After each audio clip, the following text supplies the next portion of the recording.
اعوذ باللہ من الشیطان الرجیم بسم اللہ الرحمن الرحیم اما بعد فقد قال اللہ تبارک و تعالی فی کلامہ المجید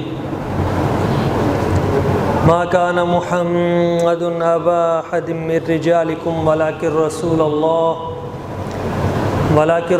اللہ وخاتم النبیین وکان اللہ بکل شیء علیما قال اللہ تبارک و تعالی فی مقام آخر ان اللہ وملائکتہ یصلون علی النبی یا ایہا الذین آمنوا صلوا علیہ وسلموا تسلیما الصلاۃ والسلام علیک یا سیدی یا رسول اللہ وعلی آلک واصحابک یا سیدی یا حبیب اللہ۔ درود پاک بآواز بلند الصلاۃ والسلام علیک یا خاتم النبیین وعلی آلک واصحابک یا محبوب رب العالمین۔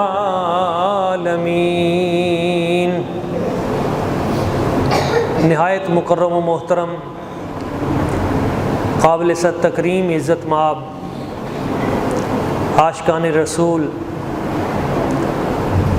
عزیز طلباء، دیگر جمیع محبین مصطفیٰ صلی اللہ علیہ وآلہ وسلم، اللہ پاک کی بارگاہ قدس میں دعا ہے وہ ذات لم یزل ہم سب کو قرآن و سنت کے مطابق زندگی بسر کرنے کی توفیق عطا فرمائے۔ معزز احباب، اللہ کریم نے اپنے حبیب پاک صاحب الاولاق صلی اللہ علیہ وآلہ وسلم حضور کی بہت سی شانیں قرآن مجید میں بیان فرمائیں اور آپ کے بہت سے مناصب جلیلہ ان کا بھی تذکرہ ہوا۔ ان میں ایک بہت بڑا منصب آپ کا جس کا ذکر قرآن مجید میں ہے وہ آپ کا خاتم النبیین ہونا ہے۔ اللہ تعالیٰ ارشاد فرماتا ہے ما کان محمد ابا احد من رجالکم ولکن رسول اللہ وخاتم النبیین۔ محمد مصطفیٰ صلی اللہ علیہ وآلہ وسلم تم میں سے بالغ مردوں میں کسی کے باپ نہیں، لیکن اللہ تعالیٰ کے رسول ہیں اور نبیین میں آخری ہیں۔ ختم نبوت کی مہر اللہ کریم کی ذات ببرکات نے آپ پہ لگائی، آپ خاتم النبیین ٹھہرے، اور اس کی وضاحت و توضیح خود آپ علیہ السلام نے ارشاد فرما دی۔ آپ نے فرمایا انا خاتم النبیین لا نبی بعدی، میں نبیوں میں آخری ہوں، میرے بعد کوئی نبی نہیں۔ مختلف مقامات پر مختلف نئے طرق کے ساتھ آپ علیہ السلام نے مسئلہ ختم نبوت ہمیں سمجھایا اور بتلایا۔ ایک مقام پہ فرمایا اگر میرے بعد کوئی نبی ہوتا تو وہ جناب عمر ہوتے، جب وہ نہیں ہو سکے تو پھر کوئی بعد میں کیسے دعوی نبوت کر سکتا ہے۔ ایک مقام پہ فرمایا اے علی تجھے میرے ساتھ وہ نسبت حاصل ہے جو جناب موسیٰ علیہ السلام کے ساتھ حضرت ہارون کو تھی، مگر لا نبی بعدی، میرے بعد نبی کوئی نہیں۔ اس طرح مختلف انداز میں آپ علیہ السلام نے یہ مسئلہ سمجھایا، اور شروع دن سے لے کے آج تک یہ مسئلہ اپنی پوری تابانیوں کے ساتھ چمک رہا ہے۔ سورج کی روشنی بھی اتنی زیادہ وافر نہیں جس قدر تحفظ ختم نبوت کے دلائل وافر موجود ہیں۔ جو چیز آج میں آپ کو بتانا چاہتا ہوں اس کا تعلق آج کے دن کے ساتھ ہے۔ آج 25 اگست ہے، یہ 25 اگست 2023 چل رہا ہے۔ آج سے مدتوں پہلے ایک بار 25 اگست سن 1900 کا واقعہ ہے جو میں آپ کے سامنے رکھنا چاہتا ہوں۔ آج کا دن کا 25 اگست سن 1900 پورا، اس وقت ایک واقعہ پیش آیا تھا جو آج ہی کے دن میں تھا۔ آج اس کی یاد میں چند باتیں آپ کو عرض کرنا چاہتا ہوں، اسے نوٹ کر لیں، سمجھ لیں، دل پہ نقش کر لیں۔ جس وقت انگریز بر صغیر میں آئے تو انگریزوں نے یہاں پہ 100 سال حکومت کی، اور جب یہاں کا نظام حکومت سنبھالا تو انگریزوں کو سب سے زیادہ جن کی طرف سے خطرہ لاحق رہتا تھا وہ مسلمان تھے۔ وہ کون تھے؟ کیوں؟ اس لیے کہ مسلمانوں نے اس جگہ پہ سینکڑوں سال حکومت کی تھی، پورے بر صغیر پہ، ہندوستان پہ، پاکستان، یہ سب ایک اکٹھا تھا بر صغیر، اس پر مسلمانوں نے صدیوں حکومت کی تھی۔ تو مسلمانوں نے چونکہ اس جگہ پہ پہلے حکومت کی ہوئی تھی، انگریزوں نے مسلمانوں سے یہ حکومت چھینی تھی، تو اب ان کو ڈر تھا کہ چونکہ یہ ان کی جگہ تھی، انہی سے ہمیں خطرہ ہے، تو انہوں نے خطرے کو چیک کرنے کے لیے کمیشن بٹھایا کہ آخر مسلمانوں میں کیا ہے کہ کچھ سالوں کے بعد یہ پھر کھڑے ہو جاتے ہیں، ہم جتنا بھی ان پہ جبر کر لیں، جتنا بھی ظلم کر لیں، آخر کچھ سالوں کے بعد ان کو کیا ہوتا ہے کہ یہ کھڑے ہو جاتے ہیں اور یہ پھر تباہ و برباد کر دیتے ہیں، بیرونی حملہ آوروں سے ٹکرا جاتے ہیں۔ اس کے پیچھے وجہ کیا ہے؟ چونکہ 1857 میں جنگ آزادی لڑی گئی تھی، انگریزوں نے قبضہ کیا تھا، مسلمان کھڑے ہو گئے تھے، ہزاروں مسلمان شہید ہوئے، لاکھوں مسلمان شہید ہوئے، ہزاروں علماء شہید ہوئے۔ خود انگریز لکھتا ہے اپنی کتاب میں کہ دلی میں صرف علماء اتنے شہید ہوئے تھے انگریزوں کے خلاف لڑتے ہوئے کہ صرف دلی شہر کے اندر 4000 مدرسے تھے، صرف ایک شہر میں 4000 اسکول یعنی مدرسے تھے مسلمانوں کے، اعلیٰ نظام تعلیم تھا، اور انگریزوں نے سارے کے سارے وہ مسلمانوں کے مدرسے چھین کر قبضہ کر کے مسلمانوں کو شہید کیا۔ تو وہ سارے کے سارے علماء جو ہیں وہ بھی لڑتے ہوئے شہید ہوئے۔ تو وہ کہتے ہیں، میں جب وہ کہتا ہے انگریز، میں باہر نکلا دلی سے تو 50 میل دور تک جس درخت پہ بھی میں دیکھتا تھا تو مجھے کسی نہ کسی عالم دین کی لاش لٹکتی ہوئی نظر آتی تھی۔ اتنے علماء شہید کیے گئے۔ آج لوگ کہتے ہیں علماء نے کیا کیا ہے؟ یہ علماء کی قربانیاں ہیں کہ دین آج تک آپ لوگوں تک پہنچا ہے، کیونکہ حضور کے بعد نبوت کا سلسلہ تو بند ہو گیا۔ اب وہ سلسلہ جو ہے نبیوں والا، وہ تو سلسلہ بند ہو گیا، اب نبوت کا پیغام کس نے پہنچانا تھا؟ العلماء ورثۃ الانبیاء، سرکار نے فرمایا علماء ہی نبیوں کے وارث ہیں۔ تو علماء ایک ایک جگہ پہ جا جا کے چپے چپے، کونے کونے، کریے کریے، بستی بستی نبی پاک صلی اللہ علیہ وسلم کا دین پڑھاتے رہے، دین پہنچاتے رہے، اور آج تک پہنچا رہے ہیں، اور مشکل حالات میں پہنچا رہے ہیں۔ آپ کو معلوم ہوگا کہ آج بھی سب سے سخت ڈیوٹی جو ہے وہ مسجد والوں کی ہے۔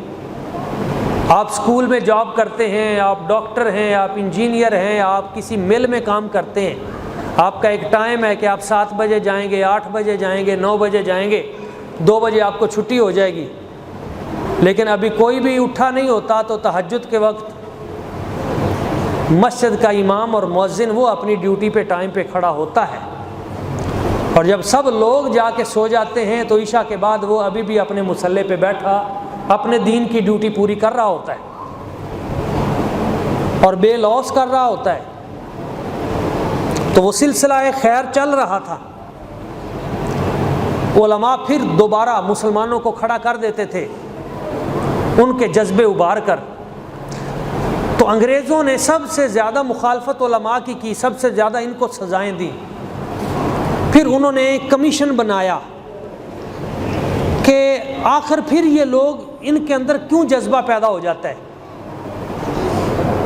تو اس کمیشن نے ایک رپورٹ جاری کی، یہ اس کتاب جو میرے سامنے موجود ہے سیرہ امیر ملت، اس کے اندر بھی وہ رپورٹ موجود ہے انگریزوں کی، جس میں اس کمیشن نے رپورٹ دی تھی کہ یہ سن 1868 میں یہ رپورٹ تیار ہوئی تھی کہ ہم مسلمانوں کو قابو تو کر لیتے ہیں انگریز، لیکن پھر کچھ عرصے کے بعد ان کے اندر دوبارہ ایک جذبہ پیدا ہو جاتا ہے، جس کی وجہ سے یہ پھر کھڑے ہو جاتے ہیں اور یہ جہاد شروع کر دیتے ہیں۔ ان کے اندر جذبہ جہاد پیدا ہو جاتا ہے اور یہ پھر ہمیں نکال دیتے ہیں۔ ابھی افغانستان میں آپ نے دیکھا 20 سال انگریزوں نے قبضہ کیا، امریکہ نے، آخر کیا ہوا؟ جذبہ جہاد نے ان کو وہاں سے نکال دیا۔ یہ وہ تھی 1868 کی رپورٹ۔ تو انہوں نے کہا یہ جذبہ جہاد کون پیدا کرتا ہے ان میں؟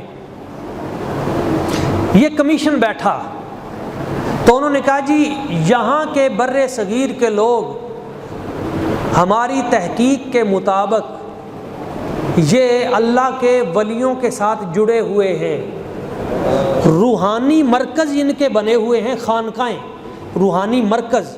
تو یہ علماء اور صوفیاء، اولیاء ان کے ساتھ جڑے ہوئے ہیں، تو ان کے ساتھ جڑے رہنے کی وجہ سے جب بھی کبھی کمی کوتاہی ہوتی ہے تو جب دوبارہ ان کو وہاں سے روحانی غذا ملتی ہے تو پھر یہ باہر سے آنے والے ہر حکمران کی حکمرانی کو انکار کر کے کھڑے ہو جاتے ہیں اور دوبارہ جذبہ جہاد ان میں پیدا ہو جاتا ہے۔ تو انہوں نے کہا پھر اس کا حل کیا ہے؟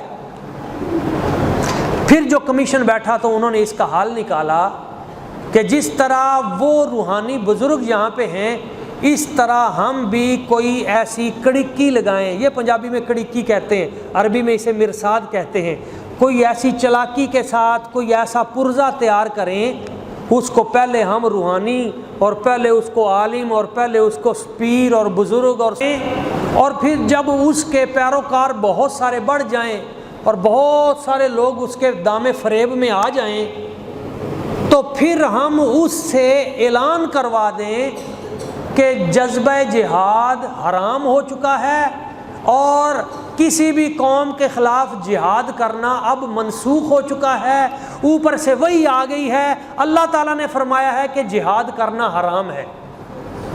اس طرح کا اعلان کروا دیں گے تو وہ جتنے لوگ ان کے اندر جو جذبہ جہاد ہے، جو دینی غیرت ہے، جو بیداری ہے، تو جب ان کو کہا جائے گا کہ اوپر سے وہی آئی ہے اس کے پاس، تو پھر لوگ باز آ جائیں گے، رک جائیں گے اور ہمارے خلاف جہاد نہیں کریں گے۔ اس تحقیق پہ وہ پہنچے۔ یہ پورا ٹاپک ہے جو میں آج آپ کے سامنے رکھ رہا ہوں۔ اس پہ کام کرتے ہوئے انہوں نے بر صغیر میں پھر ایڈورٹیزمنٹ دی کہ پھر ہم نے جس بندے کو تیار کرنا ہے اس کو کس لیول پہ تیار کریں۔ تو انہوں نے کہا جی جس لیول پہ جہاد فرض کیا گیا ہے اسی لیول پہ جہاد حرام ہو۔ کیسے کہ نبی نے آ کے جہاد فرض کیا تھا، اب جو جہاد منع کرے وہ بھی نبی کے لیول کا بندہ ہو معاذ اللہ، تو وہ اعلان نبوت کرے۔ تو انہوں نے کہا ٹھیک ہے ہم ایک جھوٹا نبی کھڑا کر دیتے ہیں۔ تو جھوٹا نبی بنانے کے لیے انہوں نے کہا جی پھر بندے تیار کریں۔ تو پھر انہوں نے ایک ایڈورٹیزمنٹ دی، یہ جیسے نوکری کے لیے اشتہار نہیں آتا، اس طرح انہوں نے اعلان کیا کہ ہم جھوٹا نبی بنانے کے لیے ہمیں کچھ بندے درکار ہیں، تو کون ہے جو اپنی خدمات پیش کرے گا، ہم اس کو اعلیٰ فیسلٹیز دیں گے، سہولیات دیں گے۔ تو 4 بندے تیار ہوئے اور ان 4 بندوں کا انٹرویو سیالکوٹ کی عدالت میں لیا گیا۔ سیالکوٹ کی عدالت میں ایک جج تھا، اس کا نام بھی موجود ہے، اس نے انٹرویو کرتے ہوئے ان 4 کو کہا کہ یہ بندے ریجیکٹ ہیں، نہیں یہ ان صلاحیتوں کے حامل نہیں ہیں۔ تو اس جج کا جو سرکاری وکیل تھا، جیسے سرکاری وکیل ہوتے ہیں، اس کا نام تھا حکیم نور الدین بھیروی، بڑا قابل آدمی تھا، ذہین آدمی تھا۔ اس نے کہا جج صاحب جو مطلوبہ بندہ آپ کو چاہیے اس میں کیا خصوصیات ہوں؟ اس نے کہا پہلی خصوصیت اس میں یہ ہو کہ جتنا بڑا مرضی جھوٹ ہم بلوانا چاہیں وہ آگے سے یہ نہ کہے کہ نہیں جی نہیں یہ تو ہو ہی نہیں سکتا، وہ کہے نہیں یہ ہو سکتا ہے، یعنی جی حضوری، اور ہر چیز اور چیزیں ہم لکھ کے دیں گے، نام اس کا ہوگا۔ تو یہ جو بندے آئے تھے یہ کسی نہ کسی جگہ پہ یہ ڈر جاتے ہیں، تو اس طرح کا بندہ ہمیں چاہیے۔ اس نے کہا پھر ہم باہر کیوں جاتے ہیں؟ حکیم نور الدین بھیروی کہنے لگا، جو سرکاری وکیل تھا، اس نے کہا جو میرا منشی ہے بڑے کام کا بندہ ہے، وہ منشی کو کر لیں۔ تو اس کے منشی کا نام حکیم نور الدین بھیروی جو سرکاری وکیل تھا سیالکوٹ کی عدالت میں، اس کے منشی کے وکیل کے منشی کا نام تھا مرزا غلام احمد قادیانی۔ یہ سیالکوٹ کی عدالت میں اس کے باپ نے اس کو نکال دیا تھا، 8ویں میں فیل تھا تو بے روزگار تھا، تو اسی فیل والا وہ لے کے رزلٹ کارڈ یہ سیالکوٹ کی عدالت میں گیا تھا، اور اس نے اسے بطور منشی رکھ لیا تھا کہ میرے کاغذات یہ جیسے عدالتوں میں ہوتے ہیں تو تمہاری روٹی پانی چلتی رہے گی۔ اس سے پوچھا گیا، اس نے کہا مجھے مال دو جو مرضی کراؤ۔ تو آج بھی اس طرح کے ہوتے ہیں، مال کے پیچھے سب کچھ بیچ دیتے ہیں۔ تو مرزا قادیانی یہ منشی جو ہے اس کو انگریزوں نے ڈائریکٹ نبی کا لقب نہیں دیا، یہ مسئلہ سمجھے۔ انہوں نے کہا ٹھیک ہے ہم نے تجھے بھرتی کر لیا ہے، تیری تنخواہ جاری ہو گئی ہے، تیری سیکورٹی بھی ہم دیں گے، تیرے بچوں کو بھی دیں گے، آج تک دے رہے ہیں۔ مرزا قادیانی تھا نا، اس کا بیٹا مرزا بشیر الدین محمود تھا، انگریزوں نے اس کو سیکورٹی دی۔ اس کا بیٹا تھا کہ مرزا طاہر، انگریزوں نے اس کو سیکورٹی دی۔ اس کا بیٹا تھا مرزا ناصر، انگریزوں نے اس کو سیکورٹی دی۔ اس کا بیٹا ہے آج مرزا مسرور، آج بھی لندن میں بیٹھا ہوا ہے، اور آج بھی انگریز اس کو سیکورٹی بھی دے رہے ہیں، مال بھی دے رہے ہیں، اور اس کے بندے یہاں بھرتی بھی کیے جا رہے ہیں آپ کے ملک میں، اس امت کو تباہ و برباد کرنے کے لیے، اس میں فتن و فساد پیدا کرنے کے لیے۔ یہ میں پوری آپ کے سامنے ایک تفصیل رکھ رہا ہوں۔ تو اس نے کہا ٹھیک ہے مجھے سیکورٹی اور کھانا پینا اور یہ کوٹھی یہ سب چیزیں تو آپ دیں گے، کام مجھ سے کیا کریں گے لیں گے، میں تو 8ویں میں فیل ہوں۔ تو انگریزوں نے کہا کام تم نے نہیں کرنا، کام ہم نے کرنا ہے، نام تیرا ہوگا، کتابیں ہم لکھیں گے، ہمارے پادری لکھ کے دیں گے، ان کتابوں کے اوپر نام تیرا ہوگا۔ اب چکر کیسا چلایا یہ سمجھے۔ انگریزوں نے اس غیر معروف منشی کو مشہور کرنے کے لیے چکر کیسا چلایا یہ سمجھے۔ انہوں نے پہلی کتاب انگریزوں نے مرزا غلام احمد قادیانی سے اپنے خلاف لکھوائی، پادریوں نے لکھی، مرزا تو جاہل تھا، پادریوں نے کتاب لکھی براہین احمدیہ، عیسائیوں کے خلاف مشہور کر دیا کہ یہ تو بڑا عالم ہے عیسائیوں کے ساتھ۔ پھر اس کی مشہوری کر کے اشتہار لگوائے سیالکوٹ میں، لاہور میں، کہ فلاں تاریخ کو بہت بڑے مسلمانوں کے عالم مرزا غلام احمد قادیانی کا ایک بہت بڑے عیسائی پادری کے ساتھ مناظرہ ہے۔ اب ہزاروں اشتہار لگ گئے۔ اب دنیا میں بڑی ایک بر صغیر کے اندر، لاہور کے اندر مشہوری ہو گئی، بھائی اتنا بڑا بندہ ہے یار، بڑا کوئی مسلمانوں میں عالم پیدا ہوا ہے، وہ عیسائیوں کو چیلنج کر رہا ہے۔ عیسائیوں کی حکومت بھی تھی بھائی، انگریزوں کی حکومت بھی ہے، اور پھر ان کو چیلنج کر رہا ہے مجھ سے مناظرہ کرو، کوئی ہے عیسائی؟ تو عیسائیوں کا جو بڑا پادری ہے بر صغیر کا، اس نے چیلنج قبول بھی کر لیا ہے۔ اب اگلا ڈرامہ جو ہوا وہ کیا تھا کہ جس وقت وہ مناظرہ کروایا گیا تو عیسائی پادریوں کو انگریزوں نے کہا، وہ خود انگریز تھے، کہ تم نے ہار جانا ہے، اس کو جتا دینا ہے۔ اب آپ کو سمجھ آئی بات کی؟ عیسائی ہار گیا، مرزا قادیانی جیت گیا۔ اب جب وہ جیتا پھر اشتہار لگے، پبلسٹی ہوئی، مشہوری ہوئی، مسلمان بھی بڑے خوش ہوئے، واہ بھائی واہ، ایسا بھائی مرد پیدا ہوا ہے، کمال کر دیا جی، عیسائیوں کو ہرا دیا۔ تو اس کی پبلسٹی ہوئی، مشہوری ہوئی، جگہ جگہ اس کے نعرے لگے، اس کے جلسے شروع ہو گئے، اور پھر اس کی پیری مریدی شروع ہو گئی۔ اب اس نے کہا میں اتنا بڑا ہوں، میں نے تو بڑے بڑے عیسائی پادریوں کو جو ہے ناک میں دم کر دیا ہے، وہ ڈر گئے ہیں، میں نے بڑی اسلام کی خدمت کی ہے۔ پھر کچھ اس طرح کے جھوٹے عیسائی پکڑ کے ان کو کلمہ بھی پڑھایا، تو مسلمانوں کو یقین ہو گیا یہ ہمارا لیڈر ہے۔ تو بہت سارے سینکڑوں کی تعداد میں مسلمان اس کے مرید ہو گئے۔ جب مرید ہو گئے، اس کے شکنجے میں آ گئے، اب اگلا مرحلہ شروع ہوا۔ اب اگلے مرحلے کے اندر کیا ہوا، اس نے اعلان کر دیا کہ میں صرف مفتی اور عالم اور پیر ہی نہیں ہوں، مجھے اللہ نے ایک اور شان بھی دے دی ہے۔ حیران ہوئے مسلمان، بھئی کون سی شان؟ اس نے کہا میں مسیح موعود ہوں۔ پہلے اس نے کہا میں امام مہدی ہوں، معاذ اللہ، وہ جو حضرت امام مہدی قیامت کے قریب آئیں گے نا، وہ اس نے کہا وہ میں ہی ہوں، میں تمہاری ہدایت کے لیے آیا ہوں، مہدی کا میں نے ہدایت دینے والا، میں دیکھو تمہیں ہدایت دے رہا ہوں۔ کچھ لوگ اس کے پیچھے لگ گئے، لیکن علماء تھوڑے سے سمجھ گئے، علماء نے اس کو خط لکھے، ادھر سے بھی بعض علماء نے بہاولپور سے اس کو خطوط لکھے تھے کہ یہ تم کس قسم کی بات کر رہے ہو، امام مہدی کی نشانیاں تو اور ہیں۔ اس کے بعد 1-2 سال کے بعد اس نے اعلان کر دیا کہ وہ جو حضرت عیسیٰ علیہ السلام آنے تھے نا، وہ میں ہی ہوں۔ اب جو اس کے مرید ہو گئے تھے، جو پھنس گئے تھے اس کے شکار میں، اب وہ تو اس کے ساتھ، کچھ کو اس نے مال دیا، کچھ کو اس نے کچھ اور چیزیں دی، وہ اس کے ساتھ لگ گئے۔ لیکن کچھ لوگ پیچھے ہٹ گئے، کچھ لوگوں کو پتہ چل گیا یہ جھوٹ بولتا ہے۔ پھر حضرت پیر میر علی شاہ صاحب کو اس نے چیلنج کیا، خود کیا۔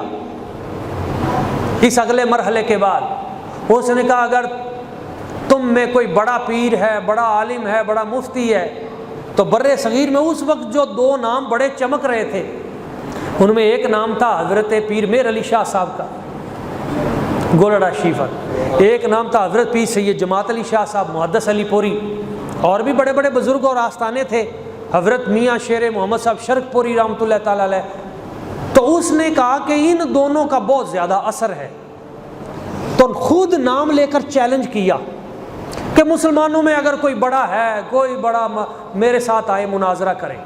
تو کہا مسلمانوں میں سب سے بڑا اس وقت پیر میر علی شاہ صاحب ہے، اسے کہو میرے ساتھ مناظرہ کرے۔ کیوں کہا تھا؟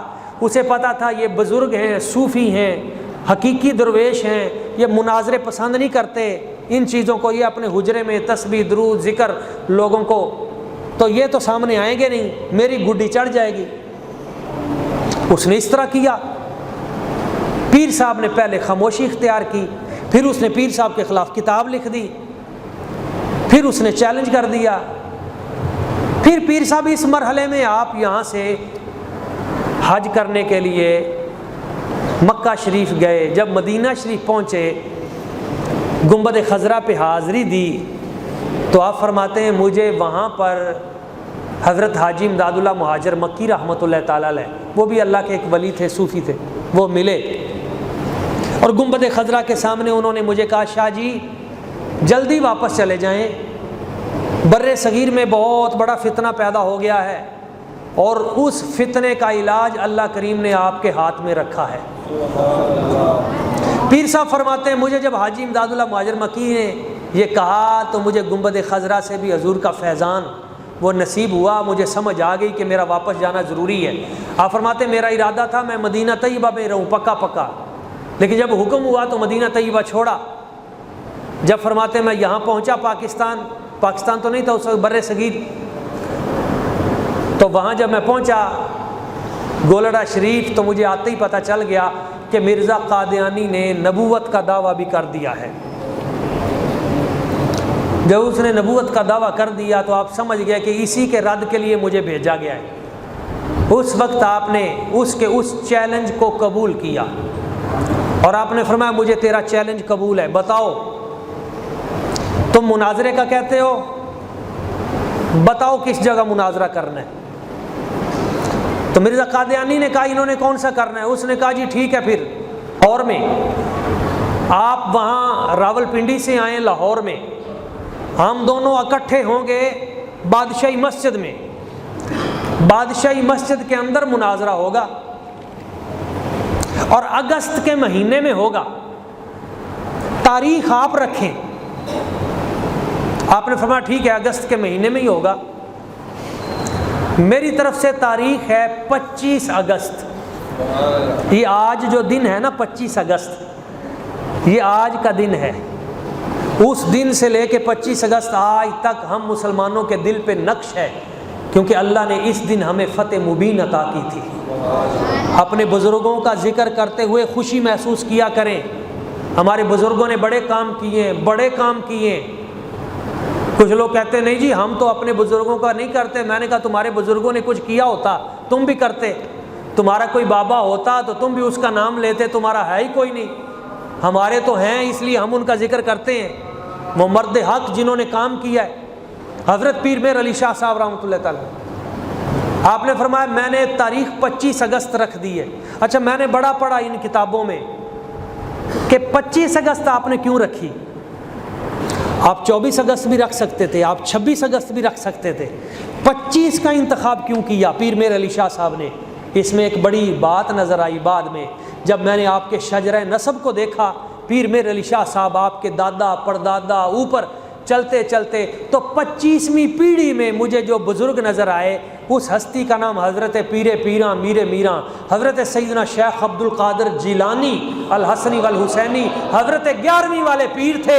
آپ نے فرمایا مرزا تو اپنے جھوٹے باپ کو لے کے آئے گا، میں اپنے سچے باپ غوث پاک کو لے کے انشاءاللہ آؤں گا۔ ان نسبتوں سے آپ نے 25 اگست رکھا۔ اور اگلی بات آپ نے فرمایا تیری کوئی اور شرط ہے تو بتا، یہ قصہ کہانی نہیں ہے۔ اسے بعض لوگ کہیں نہیں جی یہ ایسے باتیں ہیں، یہ کتاب میرے سامنے موجود ہے، یہ میرے منیر، اس کے ایک ایک ورق آج تک اس کے گواہ ہیں، وہ پوری رپورٹیں اور وہ پورے خطوط اس میں محفوظ ہیں۔ آپ نے فرمایا آئے جو تیرا دل کرے شرط رکھ۔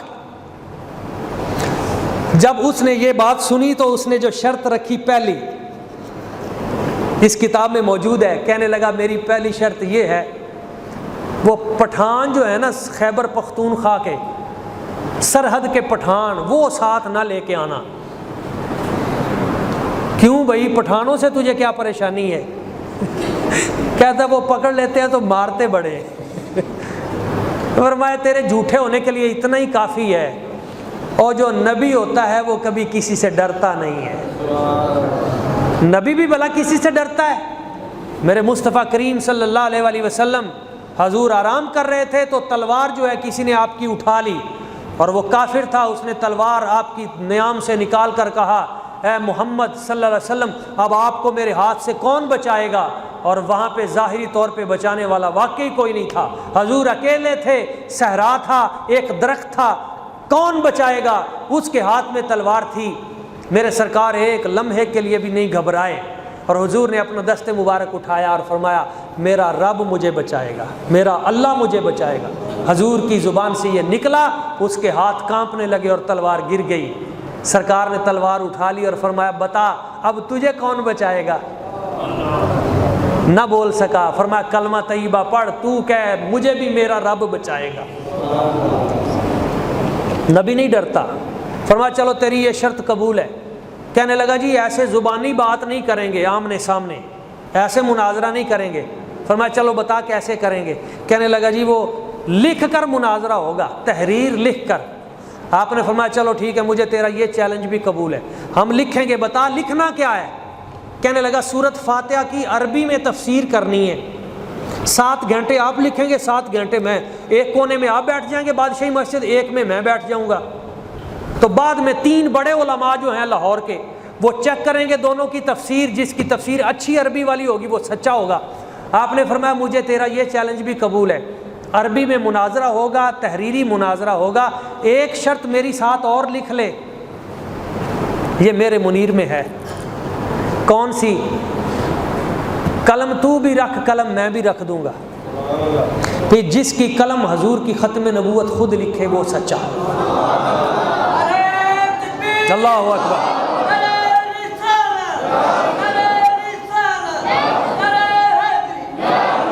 عاجزی بڑی تھی، اشارتاً فرمایا کرتے تھے اللہ اپنے ولیوں کو یہ طاقت دیتا ہے، وہ نگاہ کی قوت سے اشارہ کریں تو قلم لکھنا شروع کر دے۔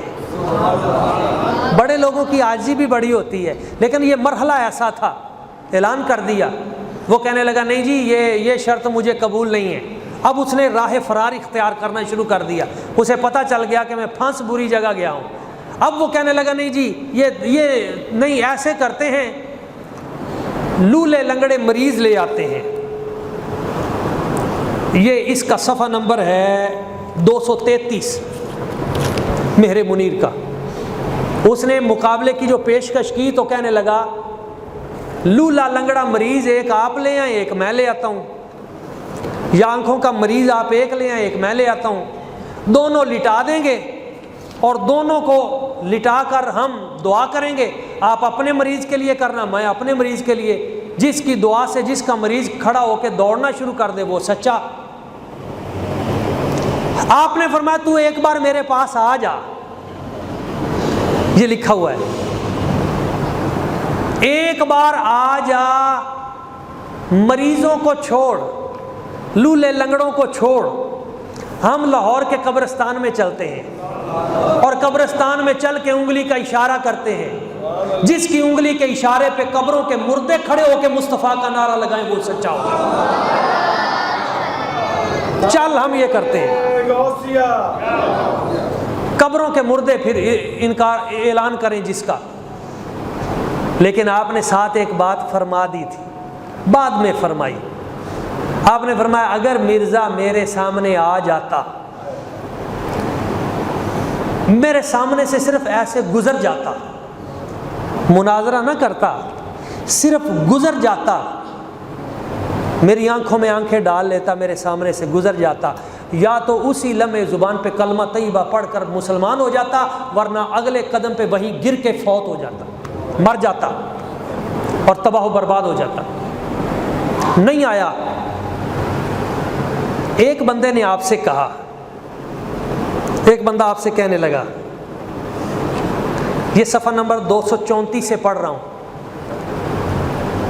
ایک شخص عرض کرنے لگا، کسی نے کہا حضور مہربانی کرم نوازی فرمائیں، بالفرض وہ آ ہی گیا تو اس نے کہا مردے زندہ کر دیں، اور کہا میں تو جھوٹا ہوں آپ سچے ہیں، آپ کر کے دکھا دیں، پھر کیا ہوگا؟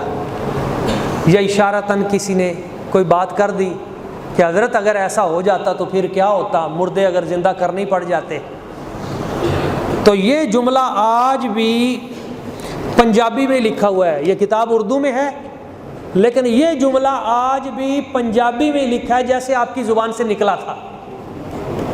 آپ نے فرمایا اگر وہ آ جاتا تو گھبراتا کیوں ہے؟ آپ نے جو جملہ فرمایا، فرمایا کٹی اپنے قلعے دے سر تے کد دیے،